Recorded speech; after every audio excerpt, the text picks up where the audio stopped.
I never knew of these tools in order to help. I never knew that these things happened until they happened to me. And that's a very scary thing, you know, and it's not something that people talk about, right? And, you know, to paint that side of me, that was the hardest one. And this one took me a long time because I didn't want to paint it, right?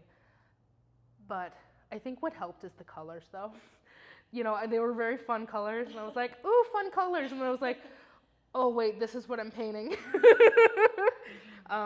But, you know, I picked like the most neon colors for this one and the most wide variety of colors because I wanted it to be a sensory nightmare.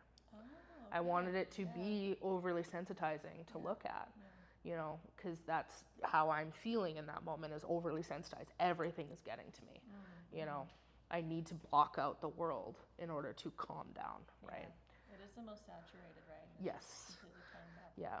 I mean, yeah, so a lot of the other ones are also really saturated. This one is the most saturated for sure. And also I cannot paint these for very long, especially the more neon ones. I get about 3 hours max, and then I have to take a break because my eyes hurt. Oh, wow. Because I'm working with pure neon pigments. Yeah. Yeah. Crazy. So yes, it's a very taxing, like, and vulnerable series of work, not only emotionally but also physically, just in terms of the colors you're using. But I mean that like adds so much depth conceptually as well. Yeah, yeah, and I mean not all of them are about my mental health. The one behind me here is named Bubbly. It's just showing my bubbly side. I wear these clips in my hair. I wear, you know, all of these different things that kind of seem like childish, but they're just a way I like to represent myself. There's another flip side to that, one called masculinity. So, you know, when I feel a little bit masculine, like that's the side I present, you know, and I have more, like I have one that's like dominant and submissive, and like I have these wide range, but most primarily they are about mental health because that is the reality of, you know, my self-discovery in the last few years, is coming to terms with that and figuring out how to deal with that. And it's very interesting looking back at these because I've given my anxiety a face. Because like, yes, it is me, but I've given it a physical representation. Yeah. It is very fun to look back at that because it almost gives it less power. Yeah, and it's maybe a little more easily manageable if it's a physical, tangible thing now. Yes. Yeah. Right. I almost feel like I can get mad at my painting now instead of myself. Be like, this is, you know, this is what this is, and I'm mad at that, not me. Yeah. Right? Yeah. That's amazing. Yeah. And something I never thought would come from this series. You know, I've learned a lot, both from, you know, technique of working with these bright colors. Like it is a new beast. you know, and I wanted that. I wanted a challenge. I got comfortable. I had a set palette. I had a set colors for skin tones, and I believe as an artist, you should never be comfortable. Because, you know, as soon as you're comfortable, you stop growing. Yep. Right? And it was very hard. That first painting took me, I had to repaint it probably about 4 or 5 times. Wow. It was rough. And I actually learned that my whole process wasn't necessarily the issue. It was how I was looking at my images were the issue. So I print off images, or I used to print off images and tape them and look at them that way. But my printer couldn't print the neon images. Yeah. So the physical depictions of the pictures were wrong. And I was painting them off of a wrong image. Yeah. So now I have my iPad set up on a tripod, and I work from the live image on my iPad. And, you know, that has changed my entire process. Also saved a lot of trees. I don't print anymore. It's also saved me money because I'm not using an inkjet printer. But, yeah, just something I never would have thought of. And it was actually another artist I was talking to. I kind of came up to him and I was like, I keep having these issues. I don't know what is wrong. And he was like, well, this is what's wrong. I was like, I never even thought of that. right? And so it was really interesting just talking to other artists too, and kind of, you know, and Cara Guri, my mentor for this, she's definitely, you know, pivoted me in the right directions, and, you know, asked me like, why are you doing this? And when I don't know why, she's like, you should think about that. You should think about that. And I'm like, I should, you know. But, you know, she's been helping me, you know, figure stuff out too, because this is a whole new thing for me, and I don't think I can look back to painting just pure, you know, basic skin tones again. I'm always gonna have like a colored light in the corner, just like having like red shadows or something. They are so much fun to paint. Yeah, totally. And it's funny, like you think of portraiture as like sort of a set tradition. Yeah. But there's so much fun you can have with it. Oh yeah. Tweaking it. And that's why I'm so glad you were able to be mentored by Cara, because she's a really amazing portrait artist as well. It's also really pushing boundaries. Yeah, absolutely. Oh yeah, she's phenomenal. Absolutely. So how's it been working with her? I mean, she has been so helpful, so many different things. And, you know, a lot of our meetings, I would, you know, take pictures of my works, a lot of works in progress, and be like, I am looking at this and this is wrong, but I can't tell what's wrong, right? And I would ask her to help me figure it out. Is it the eye? Is it the nose? What is wrong, right? And through kind of having those conversations with her, I almost figured out a way to kind of figure that out for myself in a way that I didn't think of beforehand. So basically I would take the original image, because I'm working from images, right? I take the original image, I take an image of my painting, and I overlay them on, it's just Procreate on my phone. It's like $7, you know. I overlay it, and by changing the opacity, I can see, I'm like, oh, the eyes are lined up, the mouth is lined up, the nose was like 2 times smaller than it should have been. That's this one behind me here. I could not figure it out. I'm like, I kept repainting the eyes. Like, the eyes look wrong, the eyes look wrong. It was the nose.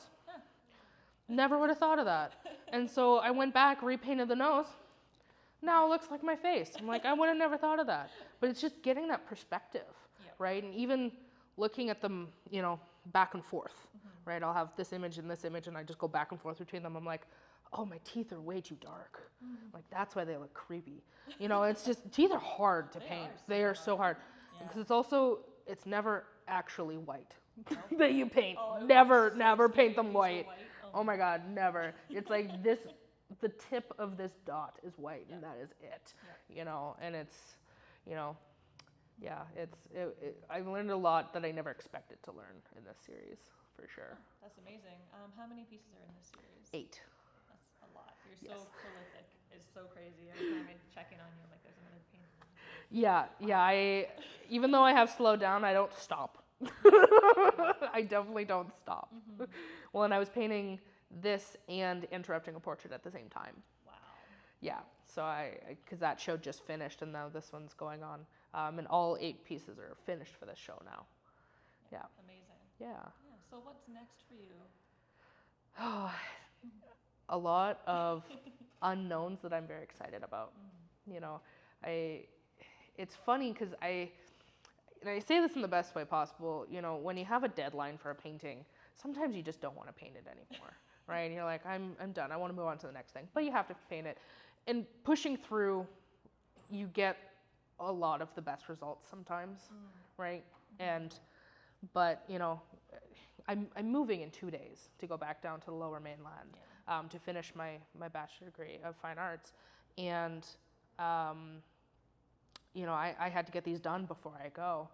And, you know, I was kind of stressed about getting them done, and they are done. They look phenomenal, and I fixed the nose, which was the main stressor. And, you know, now I'm so excited to paint. Like, painting what's stressing me out, but also exciting me, and also I'm so excited to paint more. I have so many ideas. I have so many different things. I'm like, I just need time. And so I am very fortunate. I've saved up enough money to, you know, facilitate me moving and to not work while I'm down there. So I'll be doing 3 classes and then 4 classes, and all of the extra time I can spend on my studio practice and figuring out how you know, what grants to apply for, what other residencies, and how to fund my artistic practice moving forward. That's so great. What sort of ideas are you looking forward to exploring further besides the lighting? Yeah, absolutely. So I actually have like a list that I'm just like waiting to start. So I've been working a lot, you know, I still really enjoy doing like the 3D aspects. I have been working with, you might have seen in like some of my smaller pieces at like different little events, but there's this material called gaff-free art. Heavy texture, yeah, like heavy texture paint, and you pipe it like icing, and it makes the most beautiful flowers. And I am so excited to explore that more. I saw another artist use a similar material to make hydrangeas, and I'm so excited. I want just to make these so much, because you just make like the little flower and then you let it dry and then you attach it with more of the same paint, and you can like build them up. And I just want to add them to everything. I'm obsessed. But I don't have time, because it takes, you know, you have to pipe them and make them and then wait 3-4 days for them to dry, and then do the next step, and then do the next step. So it's just a lot of time I didn't have, you know, for this. Well, in this series too, I wanted specifically not to add the 3D elements, right? It has been a large part of my practice for, you know, as long as I've been doing portraiture. The 3D aspects have come with that.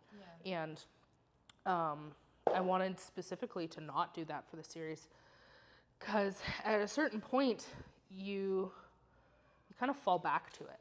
You know, instead of painting the earring, well, I can just add it. Yeah.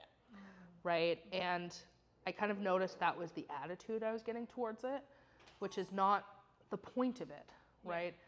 Yeah. You know, so I needed to take a step back and rediscover why I'm adding these elements. And because they're new and exciting and different, but at that point they weren't anymore, right? And that's when I started experimenting with, you know, embroidery through the canvas, different ways of expressing that same idea, but in an actually unique way, and rethinking why I'm doing this constantly. Yeah, and I could see how, like, well, this series is very kind of stripped down, very vulnerable and open, and like if it had the three-dimensional embellishments, that might kind of detract from what you're trying to achieve in this. So I think definitely. It's the right call. Yeah. Yeah, definitely. Yeah. Cool. Anything else you want to add? I think we kind of covered most of it. Yeah. Well, that was so great. Thank you so much. Thank you. Yeah. Yay. Yeah, and come see all 8 pieces. Yes, come to Samantha's show at the Dawson Creek Art Gallery. I will be there. I am coming back for the show. I am moving, but I'm coming back for the show. Like, don't worry, I'm not gonna. You're so good. Absolutely. Well, thank you.